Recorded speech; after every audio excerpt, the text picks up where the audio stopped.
Hello guys. So, ayan. Ang sarap. Ang sarap. Habang busy-busyhan ako, tumawag yung kapitbahay ni Dada. No, baby, no. Si Ate Feli. Tapos sabi niya, abutin ko raw. Sabi ko, ano yung blessing? Tapos sana isa-silent ko na para mabalik ko na yung plate. Pero naisip ko na ipipik ko muna, tapos ayun, pwede pang reels. Madison! Wala na. Naisahan na ka ni Madi. Nakakuha na siya talaga. Talaga naman. Hindi pa natin pwedeng kainin kasi wala pa si Dada.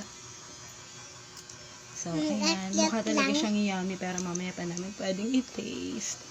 Salamat po sa ayuda, sa blessing. Talagang feeling ko. Sure ako masarap to. Nakatikim na rin ako dati ng luto ni Ate Feli. Thank you, Ate Feli. And happy birthday! Happy birthday! Bye!